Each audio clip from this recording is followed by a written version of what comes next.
बिस्मिल्लाहिर्रहमानिर्रहीम अस्सलामु अलैकुम वरहमतुल्लाहि वबरकातुहू। डियर स्टूडेंट्स, उम्मीद है आप ठीक से खैरियत से होंगे। हमने लास्ट लेक्चर में बोहर से टॉपिक मॉडल की डेरिवेशन का पहला part radius of for the nth orbit of hydrogen atom मालूम किया था। इस लेक्चर में हम मज़ीद दो चीज़ें एनर्जी और वेव नंबर मालूम करेंगे। ठीक है जी।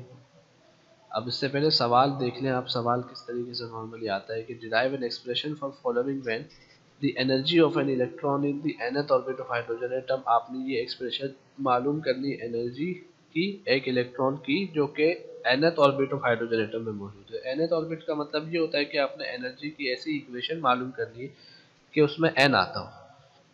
तो आप n की जगह 1 पुट करो तो फर्स्ट ऑर्बिट की एनर्जी आ जाएगी, 2 पुट करो तो सेकंड ऑर्बिट की एनर्जी आ जाएगी, 3 पुट करो तो थर्ड ऑर्बिट की एनर्जी आ जाएगी। ठीक है, तो ये कहलाते हैं nth ऑर्बिट। दूसरी चीज़ आपने वेवलेंथ मालूम करने की। आपको पता है जब इलेक्ट्रॉन जंप करता है हायर ऑर्बिट से, हायर एनर्जी वाले ऑर्बिट से लोअर एनर्जी वाले ऑर्बिट में, तो फोटोन को एमिट करता है। वो जो फोटोन एमिट करता है उसकी वेवलेंथ की इक्वेशन आपने मालूम करनी है। ठीक है जी। लेकिन आपको गिवन क्या है? ये आपको इक्वेशन गिवन है रेडियस ऑफ nth ऑर्बिट की। आपको याद है हमने लास्ट लेक्चर में ये ड्राइव की थी। लेकिन जब ये सवाल आप आएगा तो इसमें आपको ये गिवन होगी, क्योंकि ये मज़ीद आगे लेंथी इक्वेशन है, लेंथी डेरिवेशन है सॉरी। तो पिछली डेरिवेशन और इस डेरिवेशन के सवाल एक साथ नहीं आते, या तो वो आता है या फिर ये आता है।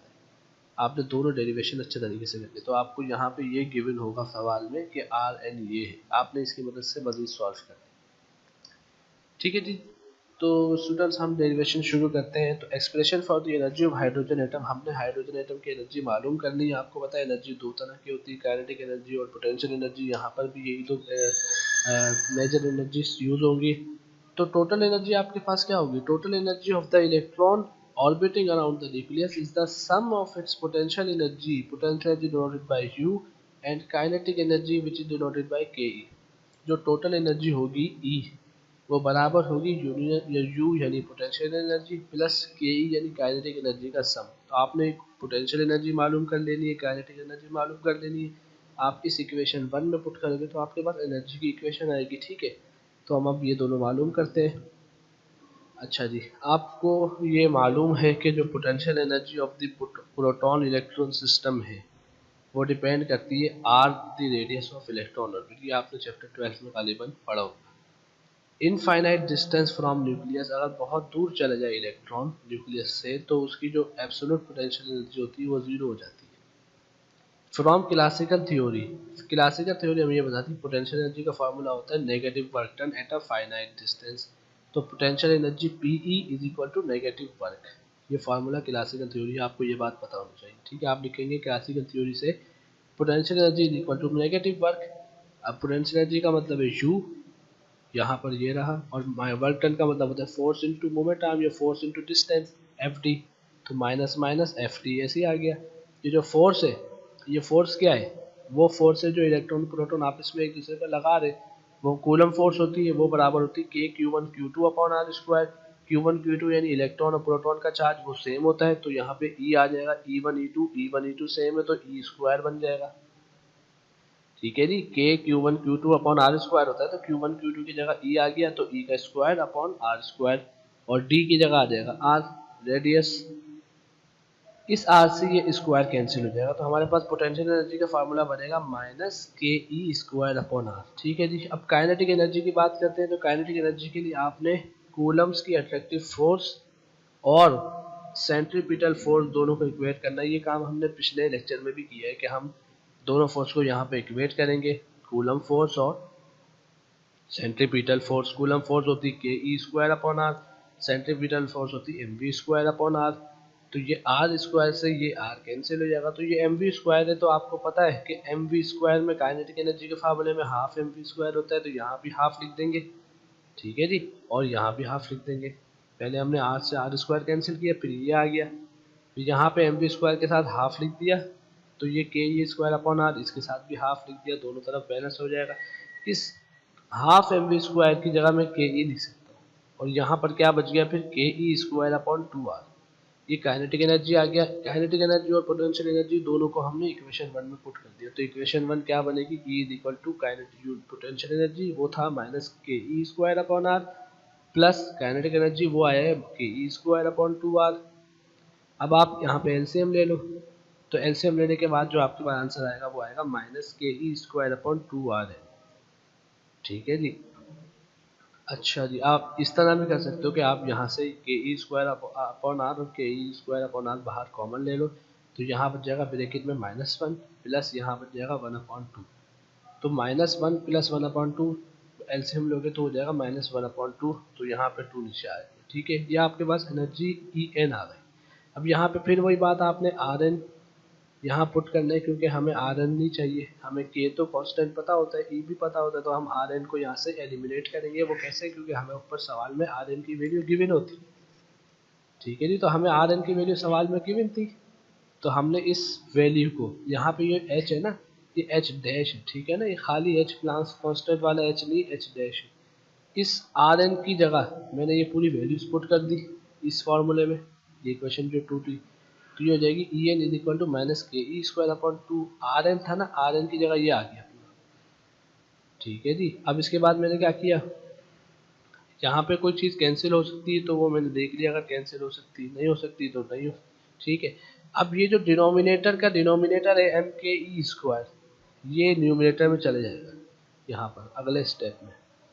ठीक है जी, और नीचे रह जाएगा 2n square H dash square, यहाँ पे 2 भी आएगा, आप यहाँ पे 2 लिख लीजिएगा, n से पहले यहाँ पर 2 आएगा। ठीक है, उसके बाद क्या होगा, आप देखिए ये के है, यहाँ भी के है, तो मल्टीप्लाई हो जाए तो के स्क्वायर हो जाएंगे। ये ई स्क्वायर है, यहाँ भी ई स्क्वायर है, ये मल्टीप्लाई हो रहे तो ई पावर 4 हो जाएगी। तो ऊपर क्या हो जाएगा, एम के स्क्वायर ई पावर 4, और नीचे क्या रह गया, एन स्क्वायर एच स्क्वायर और 2 होगा। तो ये देखिए एम के स्क्वायर ई पावर 4 न्यूमरेटर में देखिए, नीचे 2n square H dash square रह गया था, तो यहाँ से n स्क्वायर हमने बाहर ब्रैकेट के लिख लिया, और माइनस साइन पीछे से मौजूद था। अब ये जो पूरी वैल्यू है, इसमें देखो जो k है ये है कूलम कांस्टेंट 1/4πε0। अगर हम इस k को k स्क्वायर कर दें तो इस तरफ भी स्क्वायर आ जाएगा, 416 बन जाएगा, पाई स्क्वायर बन जाएगा, एप्सिलॉन स्क्वायर बन जाएगा। इस k स्क्वायर की वैल्यू को यहाँ पुट कर दो, तो आपके पास आ जाएगा एम इसको M E power 4 divided by 32, क्योंकि 16 और 2 मल्टीप्लाई हो जाएंगे, 32 pi square epsilon naught square और एच डैश स्क्वायर। ये जो पूरी वैल्यू है, ये पूरी वैल्यू, ये सब कांस्टेंट है। आप चाहो तो ये ले लो, आप चाहो तो यहाँ पे ये ले लो, आप यहाँ पे भी इसको स्किप कर सकते हो। इस स्टेप के बाद डायरेक्ट आप इस स्टेप पर आ सकते हो। ठीक है, इस वाले स्टेप के बाद आपको ज़रूरत नहीं कि आप ये दोनों स्टेप भी करो, इस स्टेप के बाद आप डायरेक्ट यहाँ पे आ सकते हो। यहाँ पे जो आपको ब्रैकेट में वैल्यू नज़र आ रही है एम के स्क्वायर ई पावर 4/2 एच डैश स्क्वायर, ये बराबर है एम का मतलब है मास ऑफ इलेक्ट्रॉन, आप यहाँ रखो, के कांस्टेंट की वैल्यू यहाँ रखो 9 exponent 9, E charge of electron की वैल्यू रखो 1.6 एक्सपोनेंट -19, एच डैश यहाँ पे h/2π हो जाएगा, h/2π में h प्लांक कांस्टेंट होगा, एम मास ऑफ इलेक्ट्रॉन रखो, तो आपके पास कितने जूल एनर्जी आएगी। इसको आप 1.6 एक्सपोनेंट -19 से डिवाइड कर दो तो इलेक्ट्रॉन वोल्ट में आपकी एनर्जी आ जाएगी।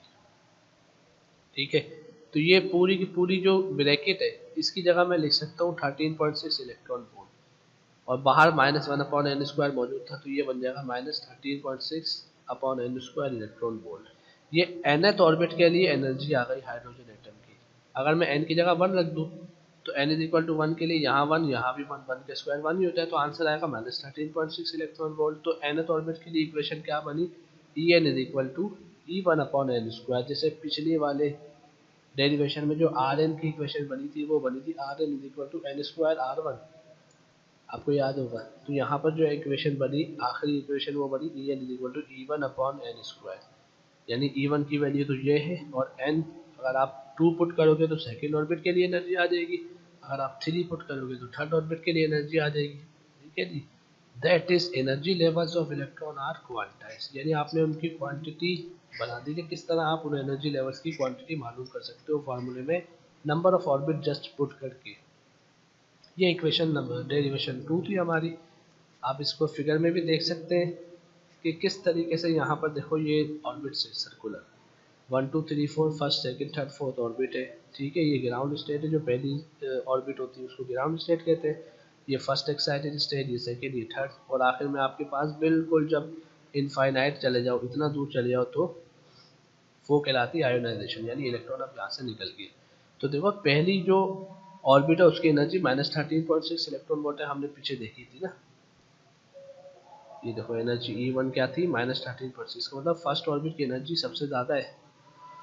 फर्स्ट ऑर्बिट में ज़्यादा एनर्जी है इलेक्ट्रॉन के पास, उसके ऊपर कम है, उसके ऊपर कम है, और उससे ऊपर कम है, उससे ऊपर बिल्कुल जीरो है। ये माइनस साइन क्या शो करता है? माइनस साइन ये शो करता है कि इस इलेक्ट्रॉन को अगर आप इतनी एनर्जी दोगे तो ये बाहर निकलेगा, वरना ये बाहर नहीं निकलेगा। अगर 13.6 इलेक्ट्रॉन वोल्ट इस इलेक्ट्रॉन को एनर्जी मिलेगी तो ही ये इस शेल से बाहर निकल जाएगा, एटम से बाहर निकल जाएगा। इसीलिए इस एनर्जी को बाइंडिंग एनर्जी भी कहते हैं। इस एनर्जी ने बाइंड किया हुआ है, इस बाउंड किया हुआ इलेक्ट्रॉन को इस सर्कुलर ऑर्बिट के अंदर।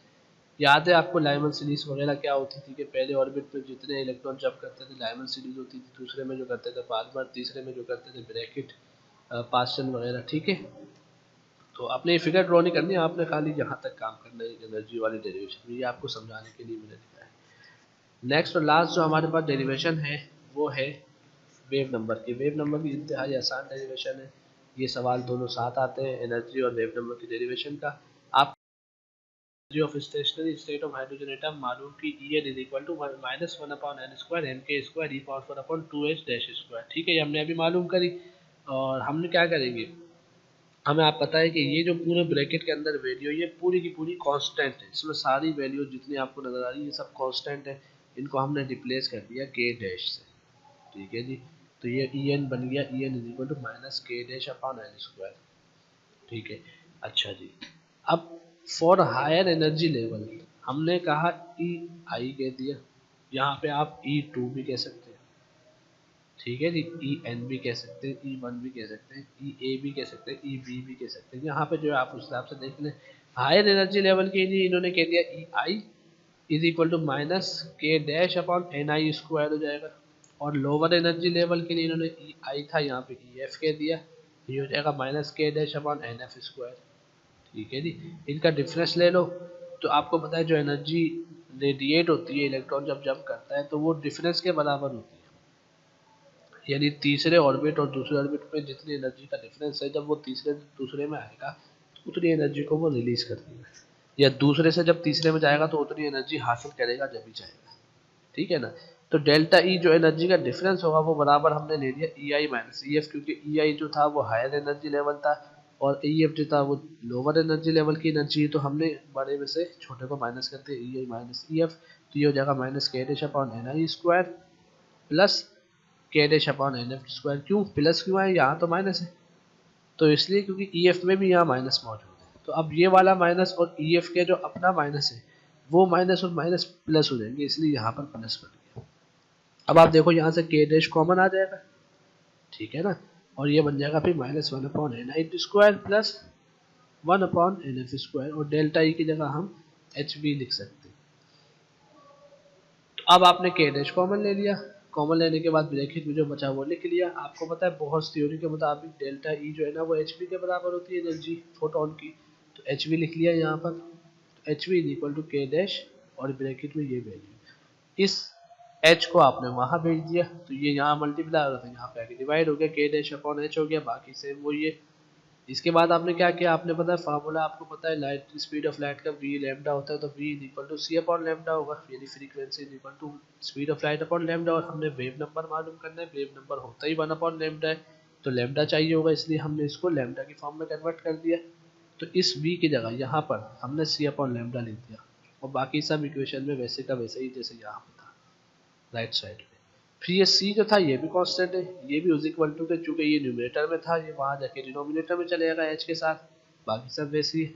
अब ये जो पूरा k' था, अब हमने पता पीछे जो k' था वो कांस्टेंट था, h भी कांस्टेंट, c भी कांस्टेंट, इन सबको हमने रिप्लेस कर देना एक नए कांस्टेंट के साथ जिसका नाम है RH रेडबर्ग्स कांस्टेंट, ठीक है जी। तो हमने इस तीनों को हटाकर RH लिख देना, ठीक है, बाकी सब वैसे ही था, 1/लैम्डा भी वैसी था। अब आपको याद आई कुछ शक्ल ये, हमने न्यूमेरिकल्स भी किए इसके।